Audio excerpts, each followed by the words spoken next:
Thành Nghị và Dương Dương đều cực kỳ điển trai, nên việc chọn ai sẽ là một vấn đề nan giải trong phim mới. Trong Hương Như Vụn, diễn xuất chuẩn mực của Thành Nghị thật sự ngoạn mục.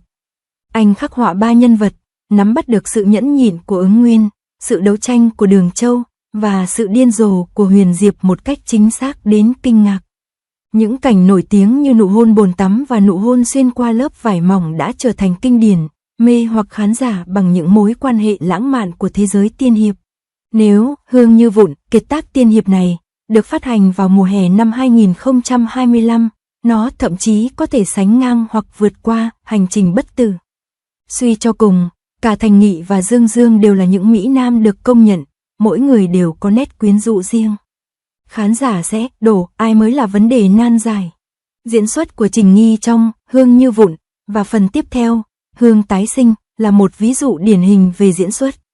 Anh khắc họa 3 nhân vật, lột tả hoàn hảo sự xa cách và lạnh lùng của Hoàng đế Anh Nguyên, bản chất phóng khoáng và vô tư lự của Đường Châu, và sự điên rồ cùng hoang tưởng của Huyền Dạ. Dù là sự nhẫn nhịn và kiềm chế của Anh Nguyên trước dân chúng và cảm xúc cá nhân, sự giằng xé giữa sự nghiêm khắc của sư phụ và những ham muốn nội tâm, hay sự theo đuổi quyền lực và tình yêu liều lĩnh của Huyền Dạ, anh đều khắc họa chúng một cách mãnh liệt. Chuyển đổi qua lại giữa các nhân vật, ánh mắt, phong thái và cả những cử chỉ tinh tế của anh đều hoàn toàn khác biệt, hòa quyện một cách liền mạch như thể mỗi người là một con người riêng biệt. Cốt truyện của bộ phim vô cùng lôi cuốn, với những mối quan hệ đan xen của 3 kiếp luân hồi, từ những hiểu lầm trên thiên đường đến tình yêu sâu đậm nơi trần thế, cho đến những ân oán và thù hận giữa cõi tiên và cõi ma. Mỗi câu chuyện đều đầy kịch tính, diễn biến cảm xúc giữa các nhân vật cũng vô cùng phong phú. Từ gặp gỡ và thấu hiểu, từ hiểu lầm đến ở bên nhau, từng nhịp đập trái tim và nỗi đau đều lay động trái tim khán giả, mang đến niềm vui và nước mắt cùng những cung bậc cảm xúc thăng trầm. Diễn xuất đột phá của Thành Nghị không chỉ thể hiện kỹ năng diễn xuất vững chắc mà còn thách thức khuôn mẫu dập khuôn về các nhân vật trong phim truyền hình tiên hiệp. Diễn xuất đa tầng lớp phong phú của anh đã chứng minh rằng các nhân vật tiên hiệp có thể sở hữu đời sống nội tâm phức tạp và tính cách đa dạng, chắc chắn đặt ra một chuẩn mực xuất sắc cho các diễn viên khác và cho phép khán giả thấy được những khả năng rộng lớn hơn của các màn trình diễn trong phim truyền hình tiên hiệp. Trở lại mùa hè năm 2022, diễn xuất xuất sắc của Thành Nghị trong bộ phim này đã đưa anh lên hàng sao.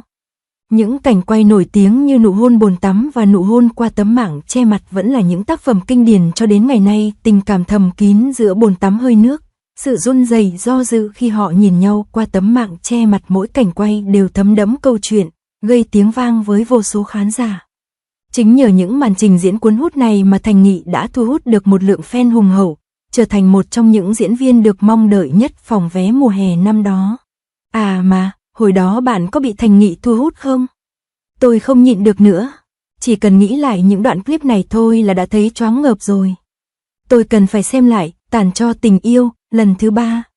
Tôi gần như quên hết bao nhiêu chi tiết rồi. Nhất định phải sống lại những khoảnh khắc lãng mạn và cảm động chỉ có ở thế giới anh hùng bất tử. Thành Nghị bị ám ảnh bởi diễn xuất, nhìn chằm chằm vào bóng đèn để luyện thị lực, thậm chí còn đi mòn 5 đôi giày vải. Mục đích thực sự của anh là gì? Mắt khán giả rất tinh tường. Những động tác giả có thể đánh lừa máy quay, nhưng không thể đánh lừa được quy mô bên trong. Thành Nghị đã đi mòn 5 đôi giày vải trong khi miệt mài luyện tập bộ tiểu giao trong Liên Hoa Tháp. Anh ấy tập luyện trước bóng đèn 40W cho đến khi mắt đỏ ngầu, thậm chí còn nhảy từ độ cao 3 mét xuống để kiểm tra độ đứng đắn của nhân vật. Nguồn năng lượng ám ảnh này đã in sâu vào ký ức của từng nhân vật trong lòng khán giả. Thành Nghị bị điên à? Anh ta nhìn chằm chằm vào bóng đèn cho đến khi thấy sao, và đi mòn 5 đôi giày vải chỉ để luyện thị lực. Có ích gì chứ? Khán giả muốn thấy hàng thật cơ mà. Anh ta lau mồ hôi rồi tiếp tục chặt củi. Nguồn năng lượng này có ích gì? Trường quay của Thành Nghị luôn toát lên vẻ nhanh nhẹn khó coi.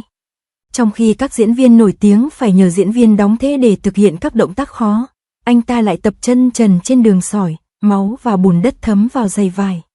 Khi đồng nghiệp tan làm và ăn cơm cùng nhau, anh ta lại tập mắt trước bóng đèn 40W cho đến khi mắt đỏ ngầu và không thể nhìn rõ kịch bản. Liệu sự nghiêm túc gần như tự hạ thấp bản thân này là một thử thách đối với nhân vật, hay là một thử thách đối với chính mình? Bước chân tiêu dao trong Lục Liên Tháp đã trở thành một cảnh quay nổi tiếng với khán giả. Nhưng không ai biết rằng sức nặng của đôi băng quấn chân Chu Di chính là nguyên nhân đằng sau điều này. Để khắc họa dáng đi của Lý Liên Hoa vừa yếu đuối như người tàn tật vừa vững chãi như một võ sĩ, Trình Nghi đã buộc những cuốn sách bìa chỉ vào mắt cá chân anh và luyện tập từ sáng sớm đến đêm trăng. 5 đôi giày vải đã mòn vẹt, và những vết chai ở lòng bàn chân anh còn dày hơn cả kịch bản. Vậy mà anh vẫn nói đùa, đây mới là cảm giác thực sự của tôi khi bước trên con đường võ thuật. Những cảnh chiến đấu là thử thách lớn nhất của anh. Trong cảnh, mưa kiếm xuyên thấu thân thể, đội ngũ đạo cụ đã chuẩn bị miếng đệm bảo vệ. Nhưng anh xua tay, làm sao Lý Liên Hoa có thể được đỡ bằng kiếm chứ? Một đạo cụ kim loại đã xé rách tay áo anh, máu nhỏ xuống trang phục.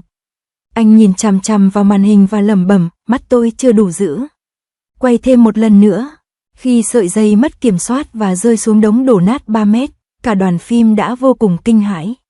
Anh trèo lên, đầu tiên mò mẫm tìm một chiếc gương nhỏ, may mà tôi không mất mặt vì Lý Liên Hoa. Phương pháp ghi nhớ nỗi đau này có thể là một sự tra tấn tinh thần đối với người khác, nhưng anh coi đó là một bài học cần thiết. Mắt khán giả rất tinh tường, những động tác giả có thể đánh lừa máy quay, nhưng không thể lừa được nội tâm. Anh không hề mài giũa các động tác, rõ ràng anh đang tự phá vỡ chính mình rồi từng chút một, chắp vá lại để nhập vai. Cảm giác tan vỡ trong tâm hồn Ứng Nguyên trong Trầm Hương Như Vụn được thể hiện qua Thành Nghi, người đã chịu đựng 20 ngày chỉ ngủ 2 tiếng mỗi ngày. Chuyên gia trang điểm nhận ra rằng màu đỏ dưới mắt anh đã đủ thuyết phục mà không cần hiệu ứng đặc biệt, và ngay cả những đầu ngón tay run rẩy của anh cũng đầy kịch tính, một phản ứng sinh lý bị đẩy đến giới hạn, nhưng nó lại chính là cú đánh đỉnh cao của nhân vật. Có người khuyên anh, thuốc nhỏ mắt và ánh sáng cũng hiệu quả không kém chứ. Anh chỉ vào dòng chú thích trong kịch bản, Ứng Nguyên đã không ngủ 7 ngày trong khi vượt qua nghịch cảnh. Anh nói, nhân vật đã chịu đựng, vì vậy diễn viên không thể lười biếng. Để khắc họa sự trẻ trung của Đường Châu, anh chạy bộ 10 cây số mỗi sáng để xua tan ánh sáng lấp lánh trong mắt. Để khắc họa bản chất nham hiểm của Huyền Diệp, anh tập cười lạnh trước gương cho đến khi mặt cứng đờ. 3 nhân vật chuyển đổi liền mạch trên phim trường, và bản ghi nhớ của trợ lý anh đầy những ghi chú như 2 giờ chiều Đường Châu nhảy xuống vực mặc đồ bảo hộ, và 7 giờ 30 tối Huyền Diệp chuyển sang đen tối chuẩn bị nước đá chừa mắt. Trong thời đại mà diễn xuất phụ thuộc vào việc hoán đổi khuôn mặt bằng AI và cắt ghép hình ảnh, cách tiếp cận ngớ ngẩn của Thành Nghị có vẻ lạc lõng. Nhưng khán giả lại thích thú với điều đó. 10 lần chuyển kiếp của Vu Tư Phong trong Lưu Ly cho thấy những cung bậc thăng trầm khác nhau trong từng giai đoạn cuộc đời, và bên dưới lớp áo thẩm phán của Chu Nhất An trong The Bottom Line là sự kiềm chế mà anh đã học được từ các thẩm phán thực thụ trong 3 tháng. Những chi tiết không thể bị đánh cắp chính là dấu ấn độc đáo của nam diễn viên trong vai diễn này. Mọi người trong đoàn làm phim Go to the Mountain and See đều biết 3 điều không của Thành Nghị: không mượn, không đóng thế, và không dùng tay ảo thuật. Trong một cảnh anh dùng tay không chẻ đôi một tấm ván gỗ, lòng bàn tay anh sưng phồng như bánh bao hấp, vậy mà anh vẫn mỉm cười nhìn người hướng dẫn võ thuật. Đạo diễn nói, góc quay sai rồi, thử lại xem. Trong Growing Between Fingers, anh đã quay một cảnh leo cột tại một trạm thông tin. Mặc bộ quần áo liền quần nặng nề trong cái nóng 40 độ, anh leo nhanh hơn cả diễn viên quần chúng, đôi ủng ướt đẫm mồ hôi khi anh xuống đến nơi. Có người nói anh bị công ty gây áp lực, nhưng nhìn vào lịch trình của anh, những cảnh thời kỳ đó trong Growing Between Fingers có thể dễ dàng hơn, nhưng anh đã chọn dành 2 tuần tại bảo tàng truyền thông, ghi nhớ cả những phím bấm của một tổng đài cũ. Với những cảnh có thẩm phán, anh dành thời gian tại tòa án, tỉ mỉ học thuộc lòng cử chỉ tay của nhân viên ghi chép. Không ai yêu cầu công việc thêm này, nhưng anh đã đặt nó lên vai mình. Như anh đã nói trong một cuộc phỏng vấn, khán giả không nhớ Thành Nghị, họ nhớ nhân vật. Anh ấy giống như một người tích trữ, thu thập từng mảnh vỡ của cuộc sống từng chút một, và khi vai diễn yêu cầu, anh ấy có thể lôi ra những chất liệu mới nhất. Liệu có cách nào để tích lũy theo kiểu này không? Bàn trang điểm của Thành Nghị luôn chất đầy 2 thứ, tiểu sử nhân vật và thuốc xịt giảm đau. Cái trước chứa đầy những chú thích dày đặc, và cái sau là người bạn cũ của anh cho các cảnh hành động. Anh chưa bao giờ né tránh sự nghiêm túc của mình, thậm chí còn hơi tự hào về điều đó. Tôi sợ khán giả sẽ nói, Thành Nghị trông vẫn vậy dù anh ấy đóng vai nào, và tôi càng sợ hơn rằng mình không xứng đáng với từ diễn viên. Nỗi ám ảnh về sự sạch sẽ này khiến anh trở thành một hiện tượng bất thường trên trường quay. Trong khi những người khác bàn tán về các chủ đề thịnh hành, anh nghiên cứu dáng đi của nhân vật, trong khi các nhà đầu tư xem xét dữ liệu giao thông, anh lại suy ngẫm về cung bậc của một diện mạo cụ thể. Tuy nhiên, chính sự kiên trì đến không đúng lúc này đã mang lại cho các nhân vật của anh một sức sống bền bỉ. Xem lại, Lưu Ly, vài năm sau, sự kiên nhẫn của Vu Tư Phong vẫn còn thấm thía.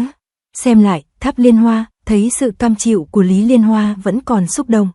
Giờ đây, trong lớn lên giữa những ngón tay, anh mặc bộ quần áo lao động bạc màu, đôi mắt sáng lên với sự kiên trì của một doanh nhân viễn thông. Vào những ngày không có cảnh hành động, anh vẫn đến trường quay sớm hơn 2 tiếng, đổi việc luyện kiếm lấy việc sửa cột điện. Khi có người hỏi anh có mệt không, anh mỉm cười và lau mồ hôi. So với việc khiến khán giả thất vọng thì chốt mệt mỏi này chẳng là gì cả. Nhìn lại câu hỏi, ý nghĩa của việc này là gì? Câu trả lời có thể nằm ở đôi giày vải sờn rách, lòng bàn tay sưng phồng, và ánh mắt lấp lánh của mỗi nhân vật.